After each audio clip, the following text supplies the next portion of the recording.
There's all kinds of things that can happen at the Tour de France. You can have a puncture, you can crash your bike, you can get a cold, you can get COVID.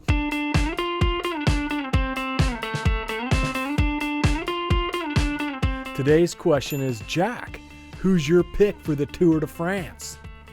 That is an excellent question. That is something I think as cyclists we need to discuss. I think this year's race, more than any other year recently, is kind of wide open, right? We've had big time favorites, the guys we were looking for, Chris Froome, Geraint Thomas, not even in the race this year. So let's talk about that. Let's talk about the factors involved. Now, why would we want to do that? Why does it matter what these genetic anomalies are doing racing their bikes around in France? How do you make a diamond? How do you make this gorgeous, precious gemstone? Heat and pressure, right? You take some rocks, put them underground, there's enormous pressure and heat applied to that matter. And that heat and pressure turns that ordinary rock into a diamond, this glorious item. And that's what the Tour de France is. Tremendous heat and pressure on those riders. And so it forms, it crystallizes the best that you can be. The top of pedaling your bicycle. And so I think it's kind of interesting to check it out. I personally don't race anymore. A lot of reasons for that. Just in terms of the way I go about enjoying my bike. But I will say, when I was racing my bike, that heat and pressure crystallized.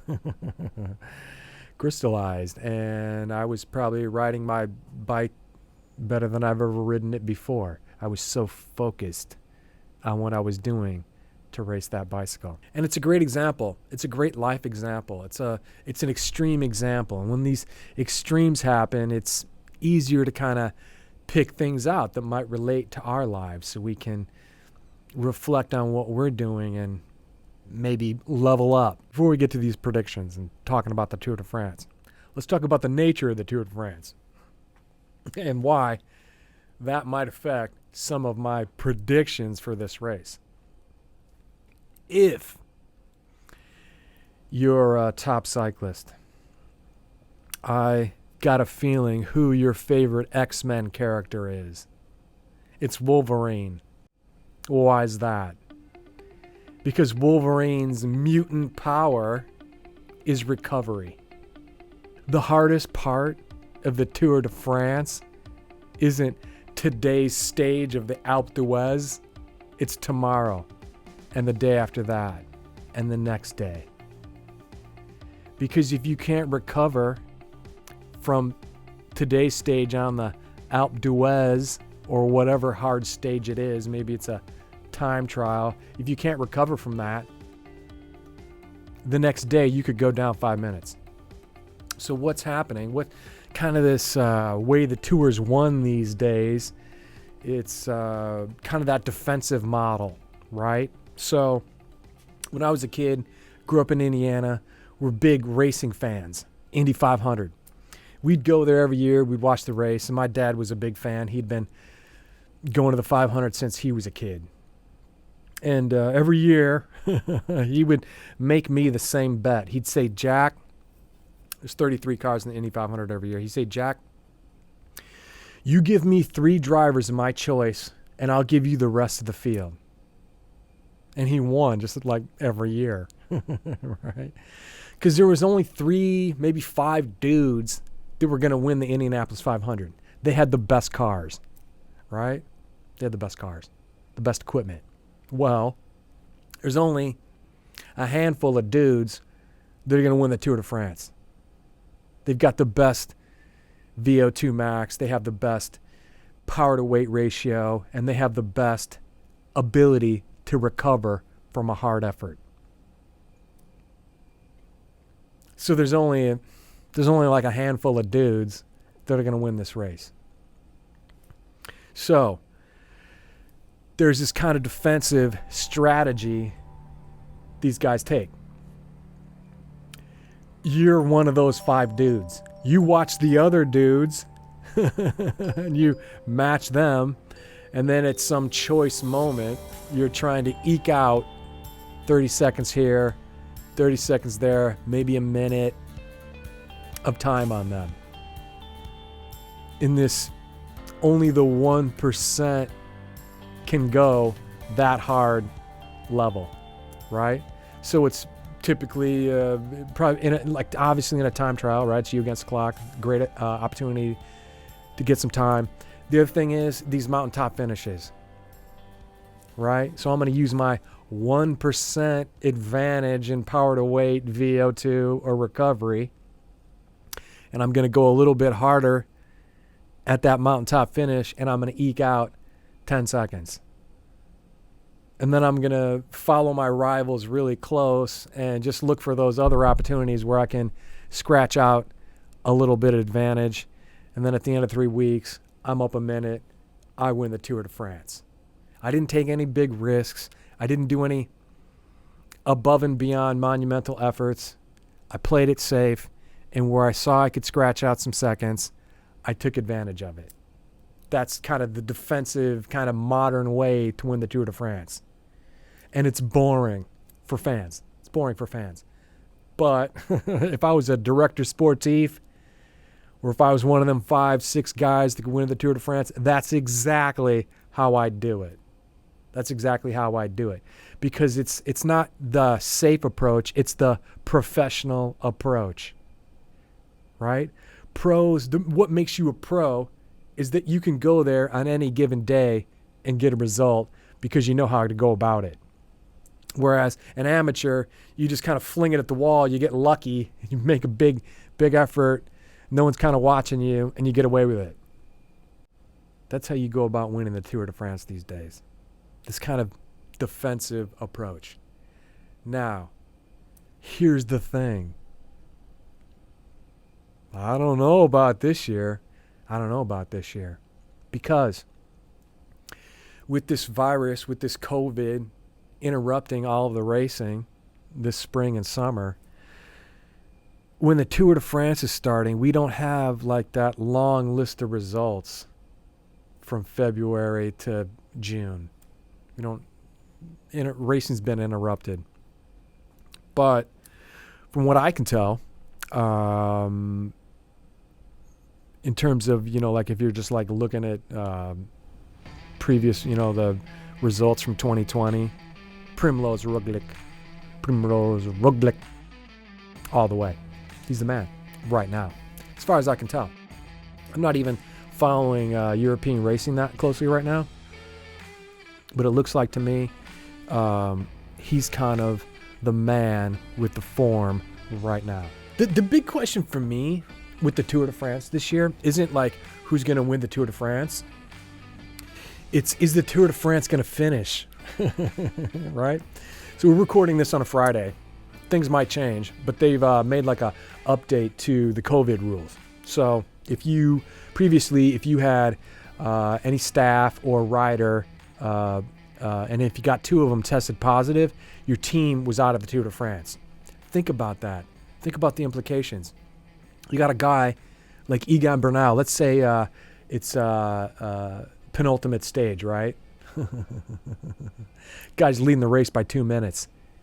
You get 2 positive tests on the team, and your team's removed from the Tour de France, and this guy, and no one's got symptoms, right? So without any symptoms, you get 2 positive tests, and by the way, there's been a ton of false positives, right? So you could theoretically not even be testing positive, have 2 of these and get pulled from the Tour de France and have a Tour de France victory stripped away from you. That would be, in my mind, unfortunate and a travesty of justice. But I guess they've lightened up those rules a little bit, so now it's got to be 2 riders, and I think there's some type of retest, so if you did have a false positive, whatever. That's a big up in the air, right? That adds a new dynamic to the race. Like, how many teams are booted out before they just pull the plug on the whole race? The other thing too is, like I said, I have kind of like a history of being a racing fan, and one of the big things about racing is the rain rule, right? What's the rain rule for this race? So typically, if you run half the race, you get through the halfway point, and it starts raining, and they red flag the race, they stop the race. The person that was leading when they red flagged it is the winner. Didn't go the distance, but you were leading when the race was called. You're the winner. What's the rain rule? What's the pull the plug on the rule for this race? That's interesting because it adds a new dynamic. A guy that a punchy rider that can make a ton of power, has good recovery. A guy like Julien Alaphilippe, dude like that, doesn't have that kind of seventh gear in the mountains, right? When it gets to the really high altitude mountains, he doesn't have that gear, right? And a guy like Egan Bernal, some of these other guys, these lightweight dudes, really good climbing, that have that seventh gear that can put time on a guy like Alaphilippe at the very highest kind of altitudes climbing. Well, if it looks like this race is going to get pulled, a punchy power dude like Alaphilippe can go out there, do what he's got to do, get the lead. They're going to pull the race. French guy wins. Yeah, vive la France. Right? Not a conspiracy theory, just like whatever. Be like, well, Jack, what about Peter Sagan? Is because things are up in the air, is this Peter Sagan's year? I don't think so. I just see him losing time at the very top of these alpine stages. You know, like he would have, like, if it was like a one-day race, you know, he could dig really deep into his reserves and create the power he would need to get his mass up that hill first, but not the next day. I think he'd have to dig too deep, and he'd burn just too many matches. But you never know. That'd be awesome. I'd be pulling for him. It's very difficult for me to like make a prediction. If I like to go on a hunch right now, I would say it's less likely the kind of one of these seasoned dudes, right? Some of these guys you've been hearing about forever, Nairo Quintana, like all these guys that are kind of the team leader for all these teams that are older. I don't see it. I think for me, the most interesting thing, and if I had to like go on a gut feeling right now, some of these younger guys that are on these teams to emerge. Like you take a team like EF, and you got Rigoberto Urán. He's their GC dude. For me, a guy like Urán living up to his potential is less likely than a guy like Daniel Martinez, who won the Dauphiné, riding above expectation. I could see a guy like Danny Martinez turning out to be their GC leader, their guy that's competing with a dude like Egan Bernal on Ineos, another guy to watch, that Carapaz. I think those young guys that can do it at the high altitude but aren't going to lose a ton of time in the TT. I think those are the guys that I would kind of be on the lookout for this year. I think we're going to see some of the younger, less heralded dudes showing up. If anyone can stop Primož Roglič. But then anything can happen. You can have puncture, you can crash your bike, you can get a cold, you can get COVID. There's all kinds of things that can happen at the Tour de France, right? It's 3 weeks long. But based on results and kind of fitness and all that kind of thing, I think Roglič is the favorite, obviously. Obviously. But you never know. For me, it ain't about the men versus the mountains this year. It's about this COVID deal. I just think there's too much up in the air right? This isn't a year like any other year. It's been a shortened season. Tour de France is starting in like September, not July. You got big names, previous winners that aren't even in the race. Froome, Thomas. That's why I just see some of these younger guys showing up. And I think it's good for the sport. I'd love to see some of these younger guys duking it out for GC, right? And it's some of these dudes that you don't hear about all the time. But if I had to take my dad's bet right now, I'd take Roglic, and you can have the field. Maybe that's not such a great bet. It's not exactly the same kind of bet as the Indy 500, but there's your favorite. And you got a guy like Wout van Aert on your team. Woot! Dude's got a motor. He can do a lot of damage. He can do a lot of race engineering when you need it.